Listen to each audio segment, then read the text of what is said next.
Notre Dame's future schedules prove the naysayers wrong about how the Irish are trying to schedule their future playoff opportunities. Locked On presents The Portal, the daily podcast covering college football recruiting and everything NIL.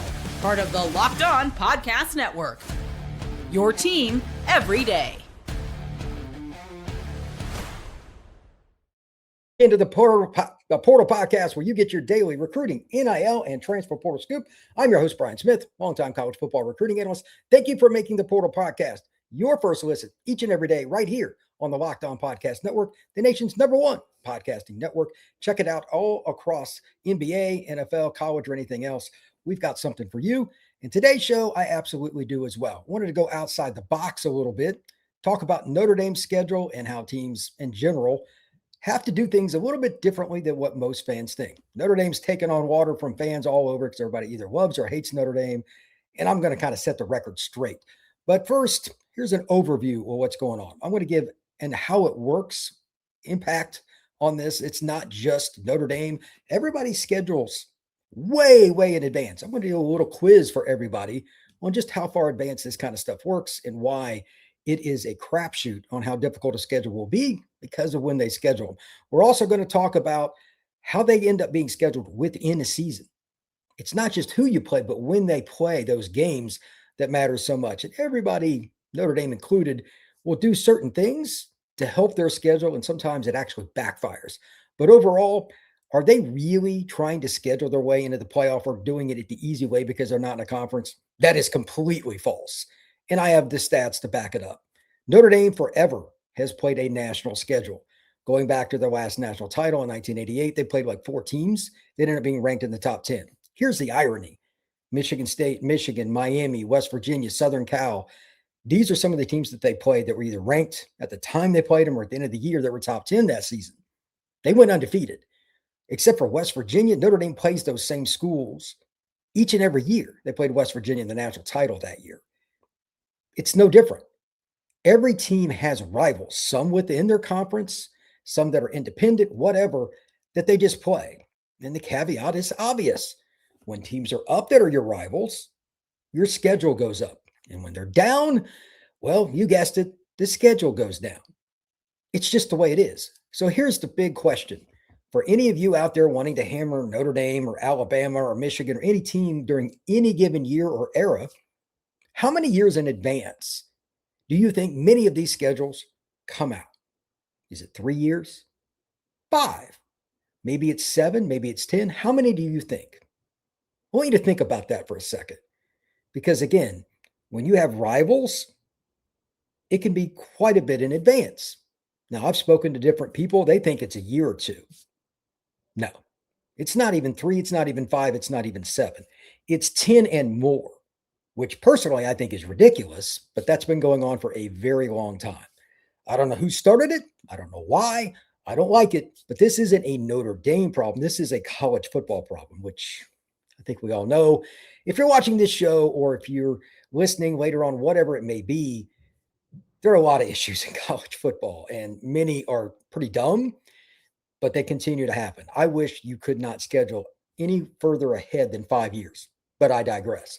To that end, here's an example with 2026, kind of looking at it for their next schedule. Notre Dame's schedule is pretty weak next year, but it's not because of their effort. Wisconsin, they scheduled this game with the Badgers a long time ago. They're going to play them in Lambeau, up where the Packers play. When this game got scheduled, they were coming off opportunities to go play in the Rose Bowl. They were top 15 every year, yada, yada, yada. They're terrible now. How would you know that? Is it Notre Dame's fault that Wisconsin's fallen off a cliff? What they win this year? 4 games, and they had to do pretty well at the end to get to that. I mean, Wisconsin was brutal. It is what it is. At the same time, they also had scheduled Miami in advance. Now, normally, you would think Miami's going to be good, and it sure looks that way. But they also scheduled Miami 10, 15 years ago for some games, and Miami wasn't nearly as good. They scheduled those games in advance as well. It is random. You do not know how good or bad any given team will be. Michigan State, Notre Dame's played them forever. When they scheduled this series they've got coming up with Michigan State, which begins in 2026, the Spartans We're a playoff team. Now they just fired their coach, and that program is in shambles. It's horrific. Lord only knows what's going to happen with that Michigan State team over the next few years. But they're coming to Notre Dame Stadium next year, and they're going to get shellacked. Again, traditional rival. This schedule was put together a long time ago, 10 plus years. It is what it is. Now, they have the ACC affiliation. Syracuse next year, they play up in the Dome. Ironically, you've got Angeli as the quarterback. Hopefully, if you're Syracuse. He's also the guy that was at Notre Dame and didn't win the job, so he transferred to Syracuse. He'll want to prove to Notre Dame that he's good, but Achilles injuries are difficult. I hope Steve, who's a great guy, ends up coming back, but that's just one of those games. You don't know what you're getting with Syracuse next year because when he wasn't in the lineup, they were garbage. They couldn't do anything on offense. It's unfortunate. North Carolina next year, Notre Dame plays at UNC. This season was a disaster, but they did improve at least some towards the end of the year. Bill Belichick's first season left much to be desired, but when you first scheduled that, you're thinking that's an upper echelon game in the Atlantic Coast Conference. Okay, are we going to get that next year? Who knows? Like North Carolina, I wouldn't bet one way or the other any amount of money next year. And again, all of this is a microcosm of what it's like to try and schedule. Again, I don't like this 10-year plus stuff out for a lot of these games, but it is what it is.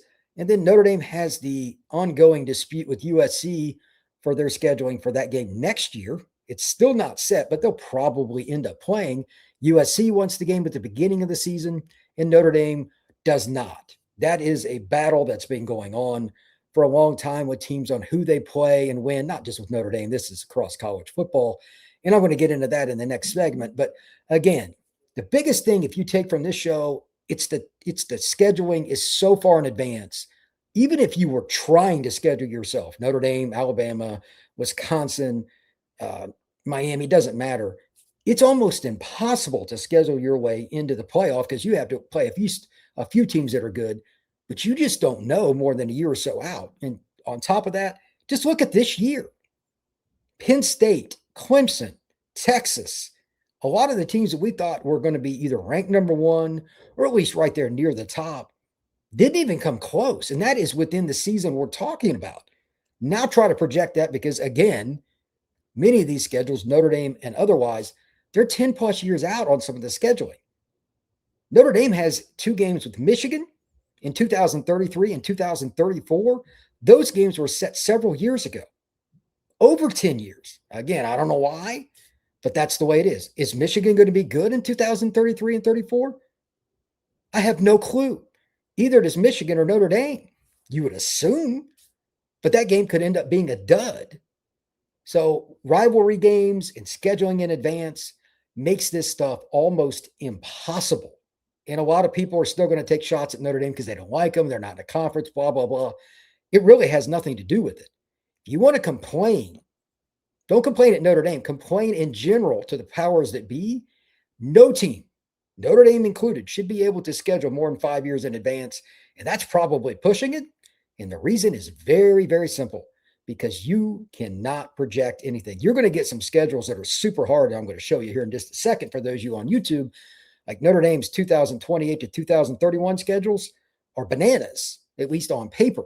But they could still fall apart too. And it's part of the reason that anybody taking shots at Notre Dame or Bama or anybody else for any scheduling they do, out of conference, in conference, like they can only do so much. Ole Miss this year, they had considerably less difficulty going through their slate, but it was handed to them by the SEC. But they still played Georgia on the road. They played Oklahoma on the road. They didn't have the same overall schedule that Alabama did, but they still won what they had on their slate. It is what it is. So anybody wanting to take shots, you can fire away, but it's almost impossible to predict year to year. And anybody saying that any school can just schedule their way into being really good or they avoid teams, they don't know anything.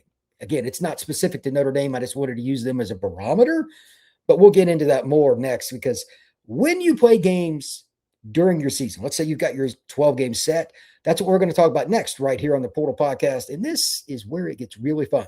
Let's talk about that next here on the Portal Podcast. Today's show is brought to you by our frames. The holidays are officially here, which means gift hunting season is on. And it is something that you can do, or you can get something meaningful, personal, and guaranteed to get a reaction. Aura Frames is the gift that delivers every time. It's not just something that you wrap, it's a way to share memories, because Aura isn't your average picture frame. You can preload the frame with photos before you gift it to anyone. So when they plug it in, the memories are already there. There's no apps, nothing difficult, no headaches when you go through the setup, none of that at all. Just instant smiles. So whether it's grandparents, parents, newlyweds, a friend, maybe you want to gift it to yourself. You can do whatever you want. Endless uploads, however you want to do it, 30-second videos throughout the Aura app. It's really easy. And let's be honest, pictures last a lifetime. For a limited time, save on the perfect gift by visiting auraframes.com and get $35 off Aura's best-selling Carver Matte Frames, #1 by Wirecutter, by using promo code COLLEGE at checkout. That's AURA Frames.com, promo code COLLEGE. The deal is exclusive to listeners, and frames sell out fast. Order yours today and save your opportunity for the holidays. Don't miss out. Support the show by mentioning us at checkout. Terms and conditions do apply. All right. Thank you once again for checking us out here on the Portal Podcast. I do live shows almost every single day of the week at noon Eastern.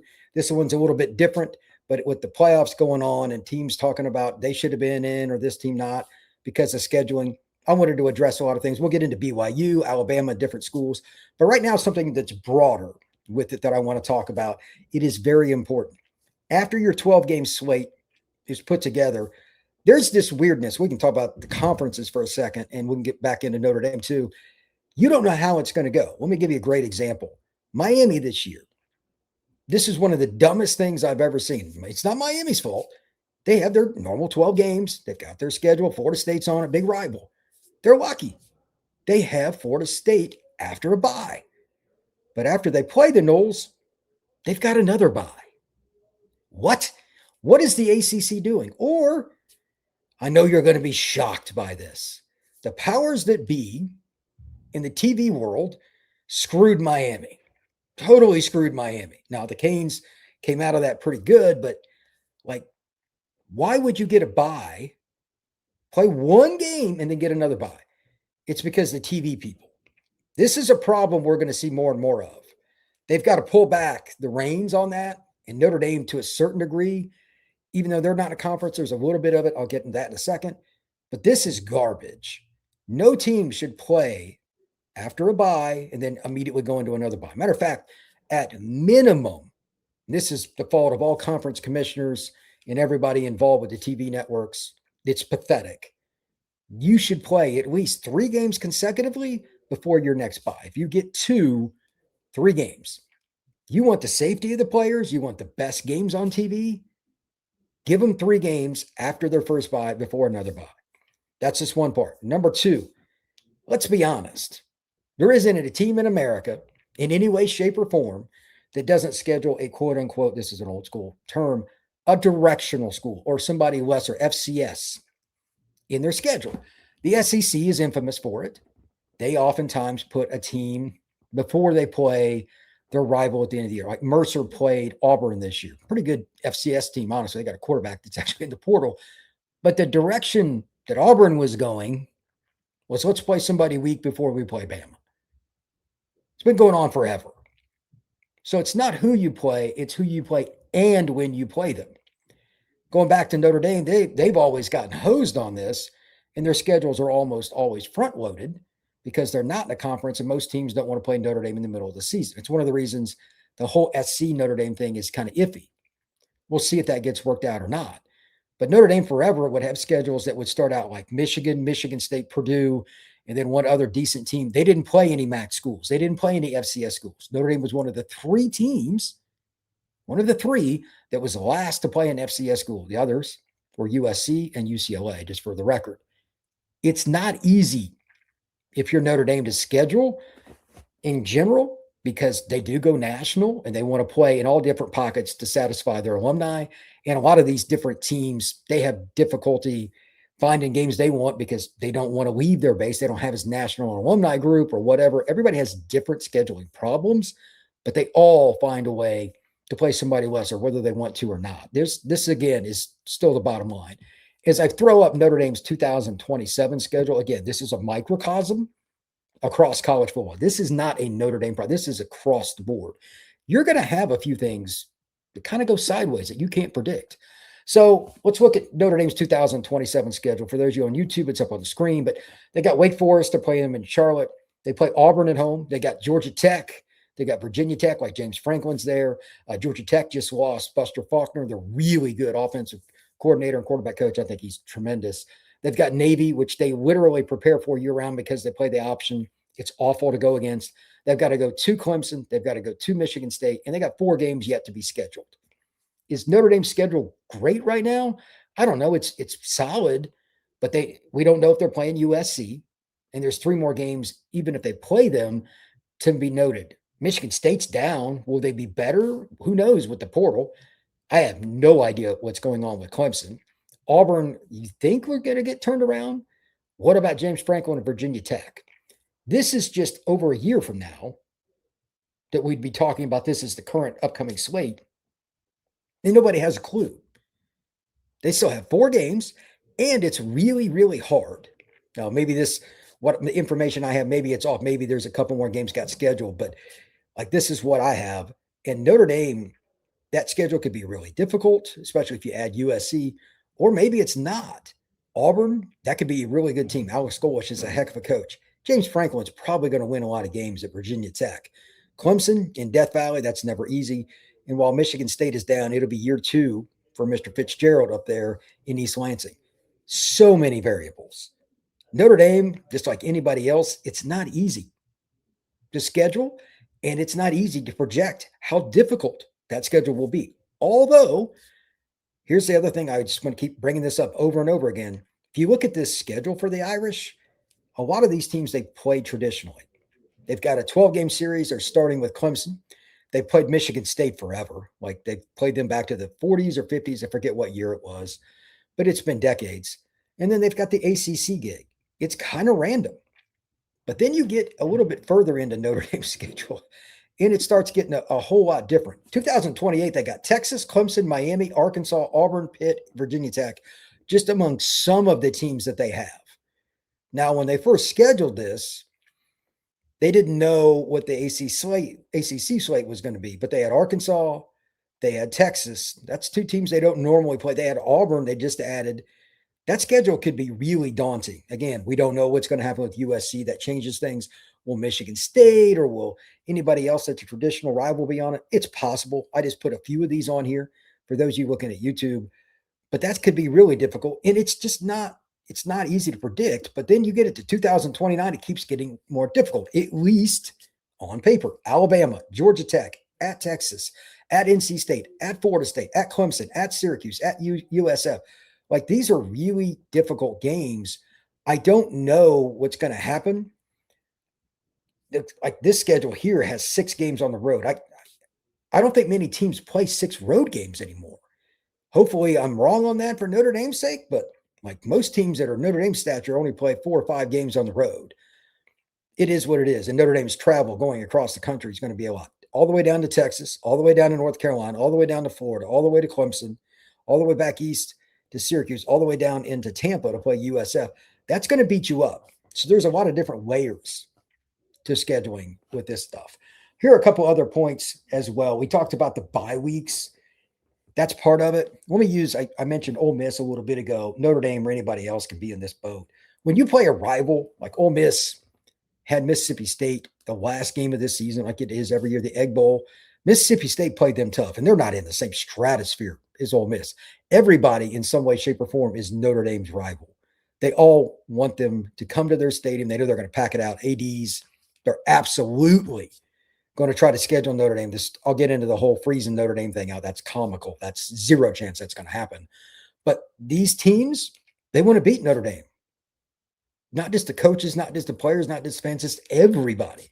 It makes your year oftentimes. If you're a BC, if you're a Syracuse, if you're anybody, can you imagine how big it would be for Hartline, who just took the USF job, if he beats Notre Dame? That would be year 4 for him. If he wins that game, that might be the ticket for him to get back to the Big Ten. Maybe he replaces Ryan Day at Ohio State. Maybe he ends up taking another job. Maybe somebody else in the South needs a head coach at the P4 level. Whatever it is, there's a lot of different ways to look at it. And then just kind of going on and looking at this, it's not easy for anybody. Look at Alabama's 2028 schedule. They've got Ohio State. By the way, that's great. I love to see these big games. They're fun. Alabama plays Ohio State in 2028. They've got the obvious games within the conference, but here's their slate. They've got Auburn, LSU, and Vandy at home, among others. They've got to go to A&M, to Tennessee, to Georgia, and to Oklahoma State. By the way, that Oak State game, kind of random. But we don't know, like, what is Oklahoma State going to be for Bama? Right now, if you're a Bama fan, you're like, we'll kill them. And you might. But do you really have any idea what Oklahoma State's going to be? That's one of those programs, kind of like Michigan State on Notre Dame. So you have no freaking idea. None.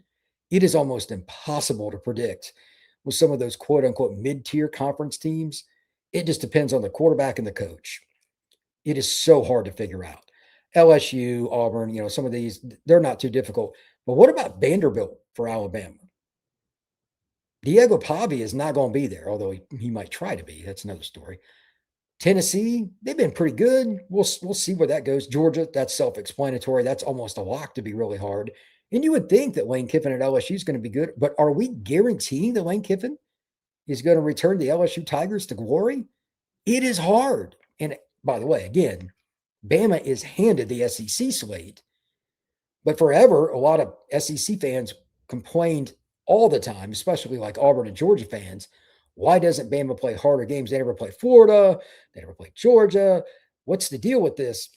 They didn't play A&M for a long time, and then they got to the divisions. It's different now. You don't have as much control, but give them credit. In 2028, again, they're playing Ohio State and Oklahoma State out of conference. I respect that quite a bit. And you just keep going on. Look at the schedule right here. These are some of the games that you're looking at. Georgia State, Kentucky, Arkansas, Tulane, LSU, Washington State, at Georgia, at Oklahoma. These are some of the games that Ole Miss played this year. They were considered to be the easiest of slates, what Ole Miss had, the easiest. But you still had to play Kentucky on the road, a team that, for whatever reason, Kiffin has struggled with some. LSU's never easy. And they played the Georgia and Oklahoma games back-to-back. So it just depends on one's interpretation of difficult schedules. Notre Dame, again, that's the barometer of this show, but it's applied across the board. There is no one easy way to do scheduling and quote unquote schedule to make the play. I've heard so many people say, they're just trying to get in the playoff. Nobody can do that. Even Notre Dame is an independent. Do you really think in any way, shape, or form that people would look at Kentucky and say, well, last year, like they beat Ole Miss at Ole Miss, which is still mind-blowing to me. And they were really close to doing it again this year. And Kentucky was not good. They just fired their coach. It is hard to predict this stuff. When I come back, we'll get into a few more things, but we're going to talk about whether or not you can freeze Notre Dame out. Hint, there is zero chance of that because money is the key to all of this. Whether you like it or not, it runs our lives, and football is no different. That is next here on the Portal Podcast. Today's show is brought to you by our friends over at FanDuel. FanDuel has the opportunities for you, and NFL Sundays are moving fast, one big play, and suddenly everything feels different. That's what makes live betting with FanDuel such an exciting event. You're not just watching the game, you are reacting to the game in real time. With FanDuel, you can place bets as the action unfolds, every drive, every momentum swing, every highlight moment. Live betting at its best when the games start to shift, a receiver gets hot, a defense tightens up, or the momentum flips after a turnover. FanDuel lets you jump into the moment whenever you want. So here's a little hint. Live spreads and money lines will adjust instantly based on the score, whether a player is doing well or not so well. Quarterback gets hot or 2 picks and a half. The lines will adjust. So that makes kind of interesting player props, especially in those games that go down to the wire, whether it's Patrick Mahomes or anybody else. How are you going to look at it in the fourth quarter? You can bet on anything from touchdowns, drive results, totals, scores for a quarter, anything you can imagine with FanDuel. So if you want to be right in the middle of the football action all season, FanDuel.com has you covered. Place your NFL live bets all season long. FanDuel, the game moves fast, and so can you. Thank you once again for making the Portal Podcast a part of your day each and every day right here on the Locked On Podcast Network. I'm Brian Smith, longtime college football recruiting analyst, and this is a little something extra if you want to get in on all the action. Take it to the next level with our Everydayer Club description down below, and it's got a link. All you have to do is click on it. Basically, if you want to go ad-free, you can go that direction, and we have a Discord. Check it out, $5 a month. It's pretty cool. Let's talk about this notion that teams are going to freeze Notre Dame out. I'll get to everybody in the chat here in just a second. Zero chance that's going to happen. What's the number one word in our society? I don't care if you live in Russia, America, Canada, or anywhere else. It's an unfortunate word, but we all know what it is. M-O-N-E-Y. Zero chance that you're going to freeze Notre Dame. Oh, you just don't schedule them. They won't play. Get out of here. Every AD wants Notre Dame on their schedule because of Title IX. That's the awkward words in the AD world. It's true. The Olympic sports don't help. So you have to pay for those. Every AD's number one job, although they don't like to say this, is to balance the budget. You're essentially a CFO, whatever you CEO, however you want to say it. And without games like Notre Dame or Alabama or Texas coming to your stadiums, it's difficult. Notre Dame sells out almost every place they go. On top of that, this is the big thing that a lot of people may not know, but as somebody who's studied it literally, has friends that run bowl committees, etc., here's the bottom line. You know how bowls were traditionally done? Had nothing to do with what was fair. Zero. Who was going to sell out the hotels and the restaurants? And not just the bottom end ones, the high end ones. Notre Dame's going to do that. Again, Texas, Alabama, Ohio State. That's what that's going to be. So the local university, and pick one, wherever you live, everything around your community makes money when Notre Dame comes to town. They're going to schedule Notre Dame. You can hate them. You can cuss them. You can say whatever you want to me. You can leave any comment you want. Notre Dame's going to be on all these future schedules. It's not going to come off because of money. That's number one. Number two, it's a good team to have if you want to get to the playoff, beat one of the best teams in the country. If you don't believe me, go look at Notre Dame's most recent recruiting class. It's the best class they've had since 1990, where they had 5 elite players that were first-round picks, including multiple Hall of Famers. Bryant Young and some guy by the name of Jerome Bettis was in that class for Notre Dame. It's not going to be a situation where Notre Dame is going away. They're going to be in the playoff more often than not. Again, you can love them, hate them, or anywhere in between. Doesn't matter. Teams are going to play Notre Dame. Money's the first part. The second is scheduling. If you have Notre Dame on your slate and you beat them, it's going to help you make the playoff. And then the final one, it's just finishing out the schedule. Something a little different. Your fans are going to like something unique. You want your boosters to go out there that hate Notre Dame. I guarantee you they're more likely to donate to that school if they beat Notre Dame. Well, you can't beat them if you don't schedule them. That's reality as well. Now, I'll jump into the chat, and I'm sure I've got people on both sides of this argument, but I'll give everybody a chance to comment, have a little fun. What's up, Raymond? How you doing, sir? Cole, what's happening, man? What we got here? Go Fighting Irish. Scheduling 101. Let's go. Alex, how you doing, sir? Yeah, give Marcus Freeman a lifetime contract. Amen to that. If you're a Notre Dame fan, I'm sure you would like that. I don't know what Marcus's intents are, but I'm sure Notre Dame fans wouldn't be disappointed. Phantom Golf. People won't be happy unless Notre Dame schedules every team in the top 12 every year. There are a lot of people probably that way, but as they say, what is fan short for? Fanatic. Reality, reason, objectivity, all those things right out the back window. That's the way it goes. Let's see here. We getting Marsh. I have no idea what's going on with the Marsh kid from Michigan State. Payload 27's asking if Notre Dame's going to get. I have no idea. This stuff is really, really crazy. Tommy Guns, what's up, man? How you doing, sir? This guy, Scotty's in there. Notre Dame plays no one. One good teams. Why don't they play in back-to-back schedules? What are you talking about? Plays no one. That's one of the dumbest comments this show has ever seen. And believe me, I have a lot. So playing Texas A&M, Southern Cal, and Miami, they're terrible, right? They play no one. You're a moron. Get this idiot out of here. Nobody saw IU becoming a powerhouse. Glad you brought that up. In 2030 and 2031, Notre Dame plays Indiana. The first one, I believe, is in South Bend. Second one is in Bloomington.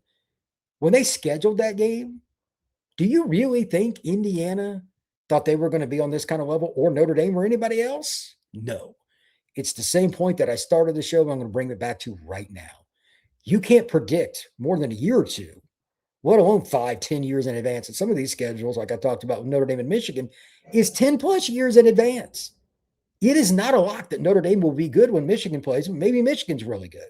That's so far in advance. What's going on right now in Ann Arbor probably isn't going to be a big factor.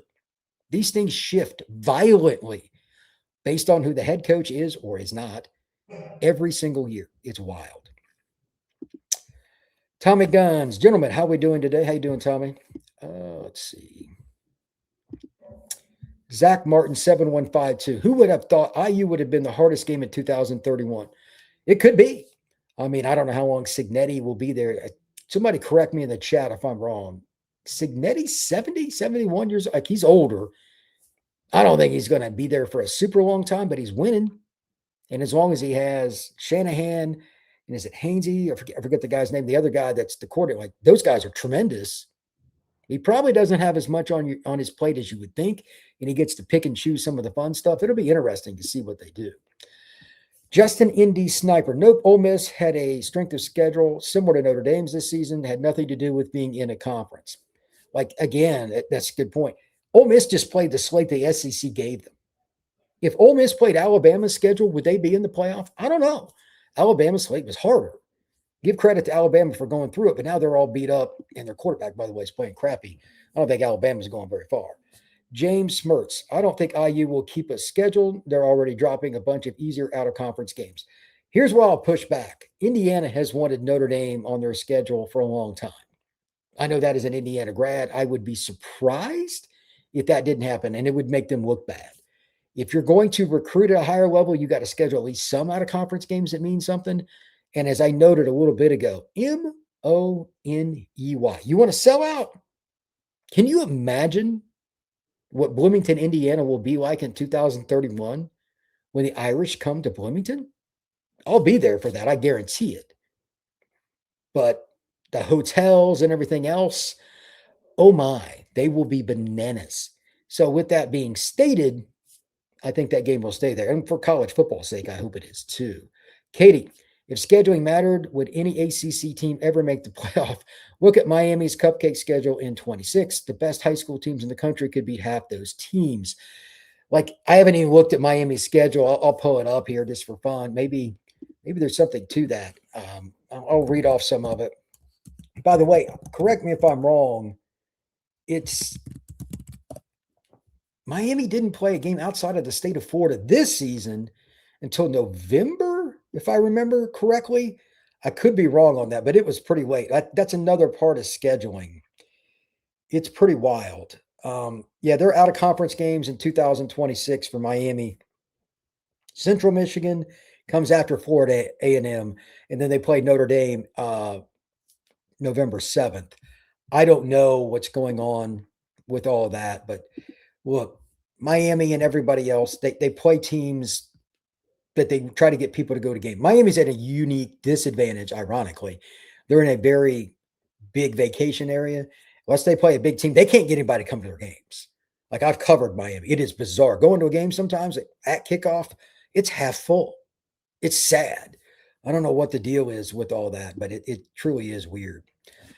Let's see. Miami also loads their schedule with barely leaving the state of Florida. Yeah, that's what I was just talking about. It really is something that people need to look at. How much do you travel in your schedule? It's not just who you play, it's when you play them, how much you have to go across the country or not. Florida State and Miami have all been guilty of this in certain time frames in their history, but Florida State's been by far the best. That we like Bowden used to go all over the country. UF and Miami, not as much, especially UF. They're the worst of that group.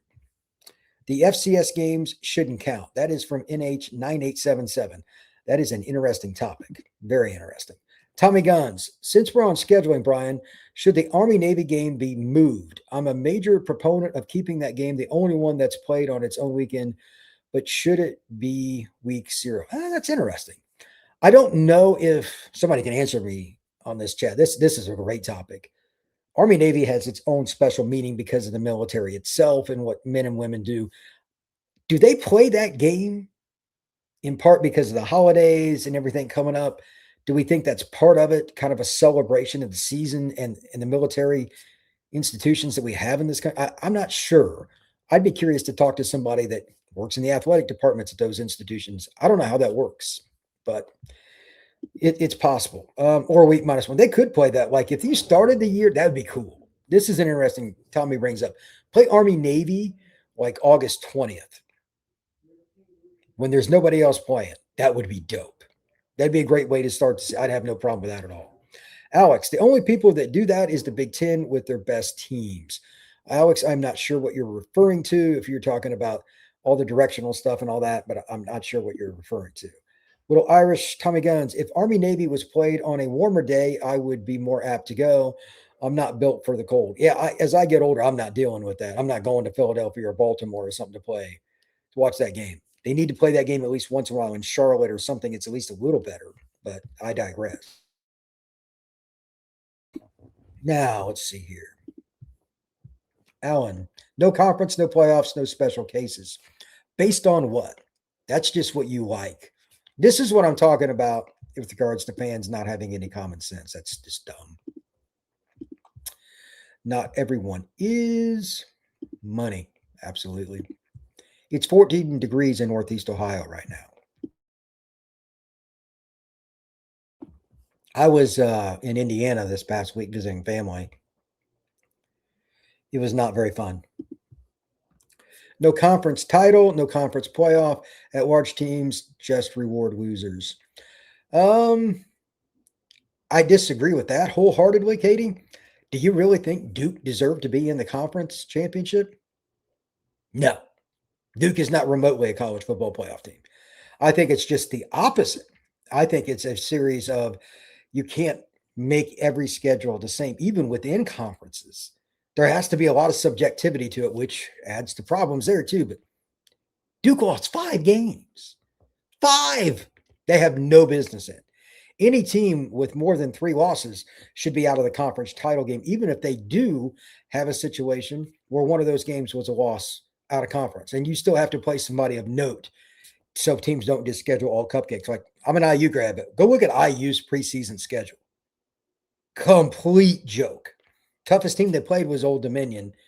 The quarterback that's going to the portal from Old Dominion is really good. But they played Indiana State, etc. There's too many ways to get around this stuff. We are 12 right now in Illinois. It was minus 30 wind chill yesterday. Holy cow. Forget that. Tommy, conference championship games without risk are glorified scrimmages. Yep. There is no doubt about that. Justin Indy Sniper, the ACC conference title would have put Duke in the playoffs this season despite not earning a top 12 ranking. That's far more special treatment than Notre Dame getting in for being in the top 2. Look, I think he meant 12. Look, Notre Dame or any conference, but there has to be layers to this. It can't just be automatic conference champions. And all the people that are advertisers want the conference champions. Why? Balance. They want every region of the country represented, where fans just want the best teams. It doesn't work that way. Like most of the best players from the high school ranks are from east of the Mississippi. Then you got Texas and California, the outliers out west with super amounts of talent. It makes it really unbalanced, but it's also why college football is by far the most intriguing sport. 67 degrees in Florida. Yeah, Raymond, I used to live there. That's a pretty interesting place. Cupcake schedule per usual. I don't know who you're talking about or what. You need to be a little more specific. Well, the comments still bitching about scheduling. Little Irish. Look, there are certain fans, no matter what. I mean, I presented facts today. Like Notre Dame plays Michigan State next year, and they're probably going to suck. But when they scheduled the game 10 years ago, Michigan State was coming off playoff run. So, like, everybody has their own opinion, and that's the end of it. Tommy Guns, join the con. Yeah, I know. The way you spelled it it's funny. The idiot brigades out there, they're always hilarious. And by the time we play Michigan, who knows how many more scandals they'll have been in. By the way, what's going on in Michigan here recently is just bizarre. Like, I'm not a Michigan guy. And I hope Sharon Moore gets taken care of, but that has just been completely wild. It really has. What do we got here? I think he just signed a 7-year extension, but I agree. Who are we talking about? 7-year extension for who? Big Ten always complains about their traveling now, but Notre Dame still doesn't get credit for the difficulty of their traveling. This is something Notre Dame's done forever. They're the original team when they scheduled USC, go out to see Howard Jones and the Trojans, 1925, I believe it was, first game. Whatever the case may be, it's 100 years of that. Notre Dame will play in New York, and then the next weekend go to LA to play Southern Cal. That does matter because it takes its toll on your body. Just an Indy sniper. Most other programs would crumble if they tried to remain independent. They don't have the funding and infrastructure to do it. That is also true. It takes a lot of money. If you compare any ACC team schedule with Notre Dame's, you'd find that Notre Dame's are typically far more difficult and grueling. And then you throw how much they travel on top of that, the haters have no clue. Look, the scheduling part with the travel is something that needs to be looked at. Again, like Miami, they didn't play a terrible schedule this year, but they didn't hardly lead the state of Florida. That's a problem.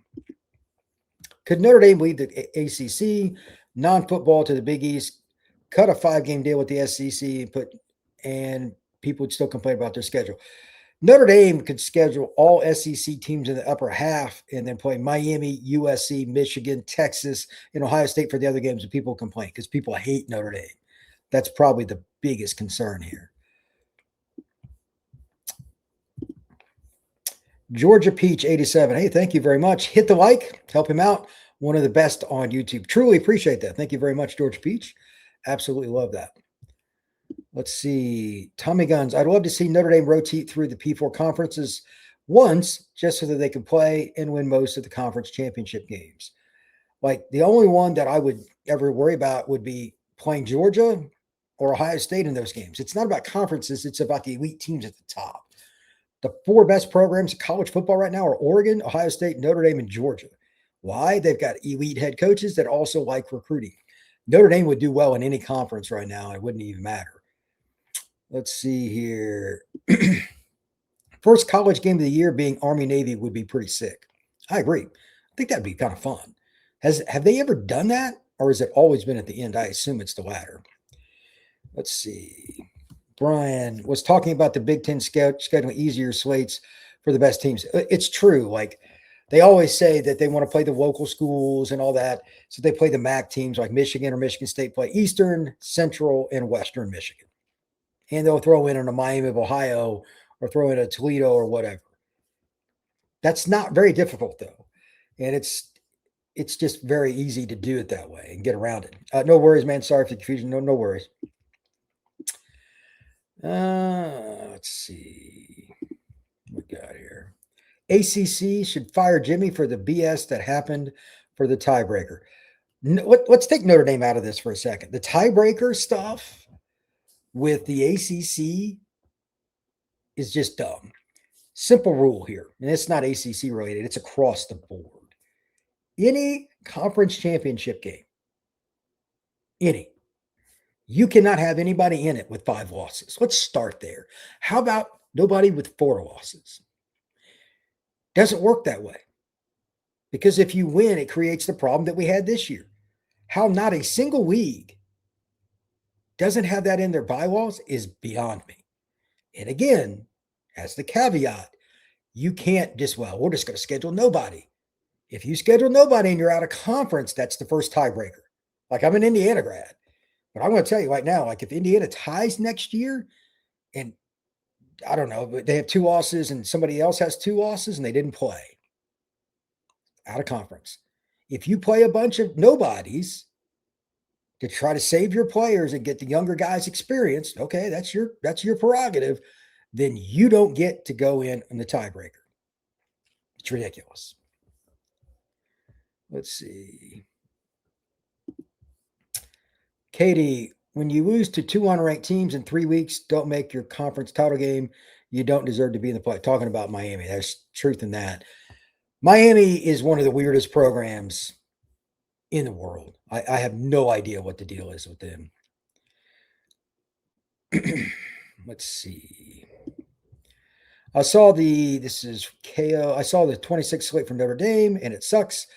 I am saying this as a Notre Dame fan. Let's talk about that for a second. Notre Dame's, I think I've got, let me find it again here. Notre Dame slate, like, it's not intentional, but it is really weak. Notre Dame's 26 schedule is very easy to look at and just say there's no reason for them not to go 11-1 or 12-0. There's just no way. Let's see, 26. This is how I'm just going to read them in order. They've got Wisconsin, who they scheduled way in advance. Another one of those games you thought they were going to be good. It's at Lambeau. Home against Rice. Michigan State sucks. Another home game. Purdue, they're improved, but they're not good enough to beat Notre Dame. On the road. At Carolina on October 3rd. That one's a little iffy. Who knows what Carolina's going to do? They got a ton of NIL, but are you going to bet on Bill Belichick's crew? Navy, they play that game in Foxborough where the Patriots play. Then they've got Miami November 7th at home. They've got Boston College at home, and they still got to get the dates for SMU, Stanford, at Syracuse, and probably against Southern Cal. That Southern Cal game will probably move something else around. We'll see. But bottom line, Notre Dame schedule, it leaves a lot to be desired, at least on paper. If USC ends up being USC, okay, that's one. SMU, that could be a situation they're good. Miami, that's kind of self-explanatory. But nobody else looks to be good because rivals like Boston College is down. They don't have they got Stanford. They're down too. Will the quarterback, former Notre Dame quarterback, ironically, be back for Syracuse? And what's going to happen with him? Like, there's so many things with Notre Dame's schedule in 26. It's wild. But again, 27, 8, 9, all the way up through early 2030s, it's hard. We'll see how it goes, but at least it is on paper. Let's see here. But putting conference champions into playoffs automatically isn't the answer. That's true too. It is true too. A lot of these conference champions, it's kind of wild. Tommy Guns, Michigan probably needs to bite the bullet, clean house. Football ranks it starts fresh in 27. They're the definition of a lack of institutional control. I don't know if it's how you penalize. They're not going to do it anyway because the advertisers want Michigan's money coming in because they got so many viewers. Let's cut to that with the NCAA being toothless. To that end, I don't know how many people failed on this, but I thought it was odd when they fired or when Harbaugh left and they brought in Moore to be the head coach. Like, he was a part of that scandal. Why would you hire him? That made no sense to me. No experience, taking over for a team that won its title is, and to me, it's not a title, but that's another story. They cheated like crazy, but whatever. Let's see. No way to know what teams are going to look like many years out. Notre Dame will be fine. Fat Jack 33, 100%. Irish Gordian Knot, with how volatile some of these teams are, part of me thinks 26 schedule will end up being way tougher than we think. It very well could be. Boston College will have a quarterback back. You're going to have a situation with Stanford. They can't be worse. And on down the line, the quarterback at SMU, he'll be a third-year starter. USC will have a fifth-year senior starter at quarterback. They could have 3 or 4 games against top 15 teams, or they could have like one. It is very, very difficult to predict year to year how it's going to go. With that, I thank everybody very much. Just wanted to prove the point, like, scheduling is wild. There's no way to predict year to year what's going to be on your slate, as difficult as hard. One guy gets hurt, again, look at Syracuse. Steve Angeli, the quarterback, tears his not his ACL, but his Achilles. Their season goes up in smoke. It is very hard to predict that. And no, Notre Dame does not schedule in a manner to get themselves into playoff or taking it the easy route because they're not in a conference. The Moron Brigade, they can just continue to be the Moron Brigade. So with that, thank you very much for tuning in. I appreciate it. I'm going to be doing live shows throughout the week. Going to have some fun with it, talking about a lot of teams in the SEC this week because their schedule came out. I'm going to talk about them. Just did a show on Auburn. It's really good. I had Zach Blackerby on from Locked On Auburn. Going to talk Tennessee. We're going to talk about LSU. And because DJ Lagway is now announced for the portal, that's going to be a show I'm going to do tonight. I'm going to set it up. It'll be up live in the morning as well. There's so many different things going on in college football with the portal. Make sure you check it out. Like and subscribe right here to the Portal Podcast. We will see you again very, very soon.